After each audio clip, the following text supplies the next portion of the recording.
You're watching ZTN News Blitz. Good afternoon, I'm your time itinerary. The headlines. Armed robbers target tobacco merchants. Mbudzi from businessman's paradise to a heap of rubble. Cops injured, combi bent in Bulawayo clashes. And in sport, Mavesere now a shock. Machete-wielding gangs who were notorious for abusing people living in mining towns have discovered a new haven. They are now targeting tobacco merchants at the country's auction floors in Harare.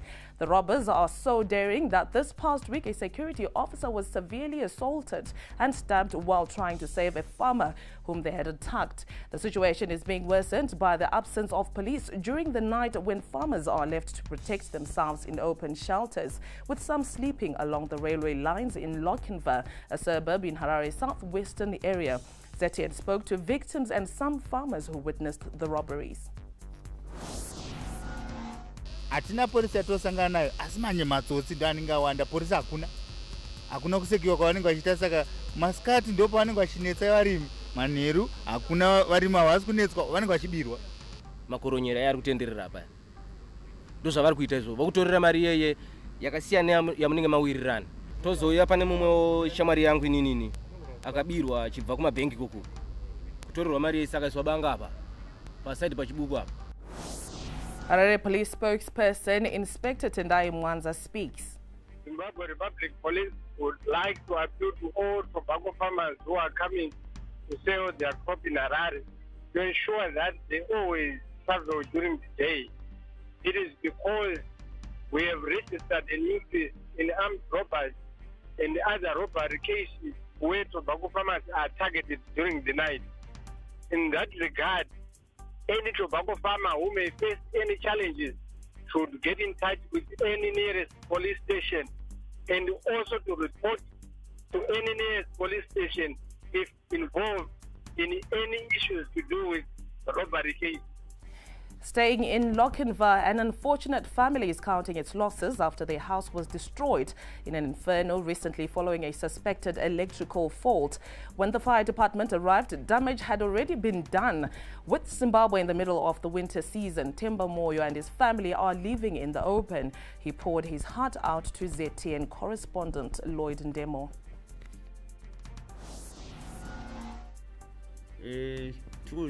Blame vezesa because ndiyo vanoziva vavakaisa magetsi mukatarisa tambo dziri panze dzakajoinidzwa, saka magetsi kana aita fault switch inofanira kudonha zvesitopa magetsi asauye kunoku, because paikabata moto kwakusina magasi bhofusoti atabudisa panze dai kuti yanga iri gasi yanga iri faulted. Saka vezesa vakaya vakatarisa vakanyora zvavakanyora vakatora mapictures, saka takumira kunzwa kuna ivo vezesa kuti what is the way forward. Vaiti vachandisa report kupolisi, tichanzwa kuna ivo kuti zvichafamba sei. Until yesterday, the Mbudzi area near Harare's waterfall suburb was the small-scale businessman's paradise, a haunt of every artisanal skill. Whatever you needed, you got it there. From cars to plows, small livestock, including sheep and goats, to food from caterers. From disposable diapers for the newborns to graveyard wreaths for the deceased. The only thing beyond the enterprising businessman there were body parts for a heart transplant to straight entry tickets to heaven. It was an informal economy that ensured a decent living for the business people and their families, but authorities took a less positive view of the place, an eyesore in their eyes. And on Monday, council moved to raise illegal structures that had become the area's landmark. What's left now are ruins, and the former occupants are picking up the pieces as they try to salvage whatever is left. Some are vowing to continue operating in the area until council finds them an alternative place to fend for their families. Kushanda kwataitoita pano ndezvokuti baba havaendi kubasa, ino wacho handishandi. Ndine vana vangu 5 nemukomana 1 akaroora kutadza kuti vana va 6 neni baba namai tiri 8. Saka izvino kuti ndichiziva kuti tine chepekutangira here kana pekudi, nokuti isi tichingorarama nebasa iri rekobhura hatichina kana pekutangira.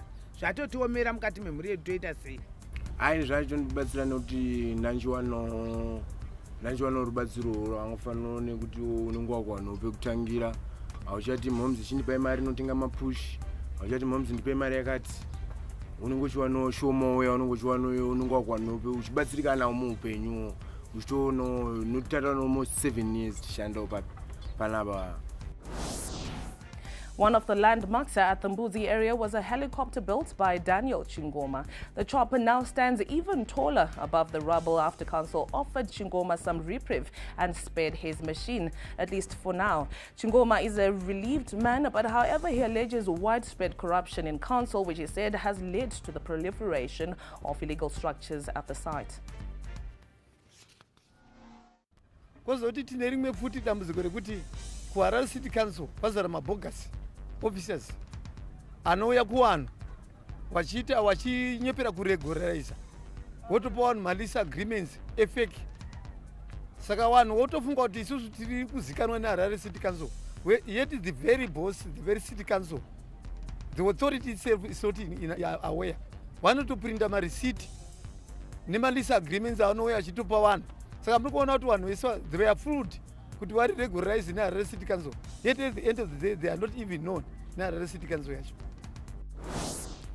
The operation is also targeting car sales that are situated on roadsides and other illegal sites around the city.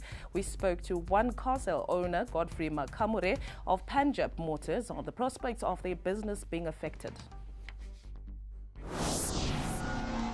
I must say it's quite difficult to accept. It's quite painful. But at the end of the day, if we broke some laws or rules and regulations in the process, I think we have no option but to oblige to what the rules of the land say with regards to where we are situated. If we are situated where we are not supposed to be, then we have no right not to oblige with what the government is saying. Some of us, we do have papers, we do have licenses, we do have, we actually have been paying licensing fees to the council. But where will these informal traders go after the demolitions? Does council have alternative spaces for these traders to continue with their trade and fend for their families? City of Harare spokesperson Michael Chideme responds. We have existing markets. That's where they have to go. Kwavakambobuda vachibva. Today at 5 p.m., a total of 50,000 vaccines are expected. This batch was purchased for Zimbabwe by mining giant Alrosa. Our correspondent Owen Kaura is at the Robert Mugabe International Airport with more details. Good afternoon, Owen. Well, good afternoon indeed, Itai. Thank you very much. Yes, I am here at the Robert Gabriel Mugabe International Airport waiting for the Sputnik V vaccine, which is scheduled to arrive at 5 p.m. Yes, you did ask the time. It's scheduled to arrive at 5 p.m. local time here in Zimbabwe. Well, of course, the Sputnik V vaccine has been made possible by Alrosa, the mining giant, which has purchased the vaccines. Zimbabwe has approved the Sputnik V vaccine as well as the Sinopharm and Sinovac vaccine from China, as well as the Covaxin from India. So indeed, there have been concerns in some sectors that the vaccines are running out, but Vice President Constantino Chiwenga, who is also the health minister, has assured the nation that the vaccines are not running out and that government is doing all it can to make sure that the program remains a success. And to date, over 680,000 people have received their first dose of the COVID-19 vaccines, as well as 380 receiving their second doses as well. So it looks like things are in place at the moment. And also yesterday, Information Minister Monica Mchangwa also saying that on the 15th of this month, we're going to receive an additional 500,000 doses from China as well. Now, to date, Zimbabwe has received 1.7 million doses from China, either by donation or by purchasing those vaccines. So China has been our biggest supplier of the COVID-19 vaccines, but now we also see Russia chipping in, and India chipped in with the Covaxin vaccine as well. So yes, we'll keep you updated as we receive more information here from the Harare International Airport. The flight is scheduled to arrive at 5 p.m. as I said earlier on. Aboard, well, it's an Emirates flight, we've been told by the authorities here. So it's now back to you, Itai, in the studio.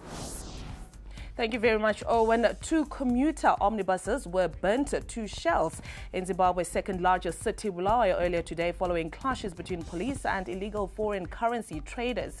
5 police officers were injured in the clashes. It is not yet clear how the 2 vehicles got burnt. Our Bulawayo Bureau confirmed the incident, which took place along 4th Street between 6th and 5th Avenue in the Central Business District. Acting Provincial Police spokesperson for Bulawayo, Assistant Inspector Nomalanga Msebele, said she was yet to get a report of the incident. Acting Chief Fire Officer for the city, Linus Piri, confirmed the incident but could not give further details. My guys are still there. They're not yet back here. In a world first for African food, rooibos tea has now been awarded the status of geographic in the European Union. The European Commission has listed rooibos or red bush tea in its register of both protected designations of origin and protected geographical indications.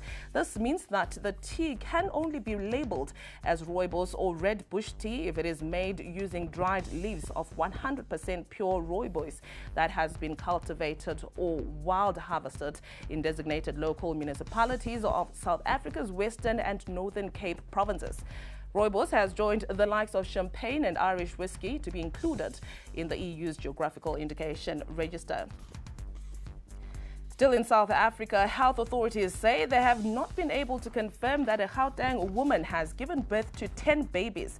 Reports say Gosiame Sitole gave birth to decuplets, 7 boys and 3 girls, at a Pretoria hospital on Monday. Sitole says she can't afford to raise her children and is appealing for help. The birth would break the Guinness World Record, which was previously 9 children. However, government says it has not been able to verify the reports. Moving on, Apple has paid a multi-million-dollar settlement to a woman whose photos and videos were shared online by technicians repairing her iPhone. Explicit images and videos were uploaded to Facebook and other places and made to look as if they had been posted by her. Apple was not named in the lawsuit, but its involvement came to light in an unrelated case. It has now confirmed the incident and has apologized. In sport, there is more good news for Zimbabwe sportsmen as national rugby player Tinotenda Mavesere has officially joined South African rugby giants, the South Sea Sharks. The 22-year-old loose forward has been rewarded for his stellar performance in the Varsity Cup. He joins the Sharks on a 2-year contract. Former Zimbabwe volleyball player Mare Ndlovu says he dreams of coaching the national senior men's volleyball team. He said this in an interview with ZTN following his appointment as head of his Japanese V-League Division 1 club, Oita Miyoshi Wesi Adler. I hope that my promotion to become head coach will give me some vast experience and one day maybe become the head coach of our national team back at home. This promotion means a lot to me. It's part of my dream. Having played professionally with this same team and participated in tournaments with them and becoming their head coach, it's an honor, truly an honor to be where I am. I can speak quite a little Japanese right now, and I look forward to communicating well with the team and getting more good results over the years. Gambarimasu. It means I'll do my best. Thank you for your support, everyone. Denver Nuggets center Nikola Jokic has won the NBA's most vulnerable player for the 2020-2021 season and is a special story. The man is the lowest draft pick ever to win the award. Not only that, Jokic becomes Denver Nuggets' first player to win the NBA's MVP award. The Serbian also becomes the first true center to be MVP since Shaquille O'Neal in 2000, known as the Joker. Jokic becomes a 5th non-American player to claim the NBA's MVP award. The others are Steve Nash of Canada, Giannis Antetokounmpo from Greece, Nigeria's Hakeem Olajuwon and Dirk Nowitzki of Germany. And that's all we had for you on ZTN News. Stay connected with us on our Twitter page at ZTN News, Instagram at ZTN, and visit our website ztn.co.zw. Thank you for watching.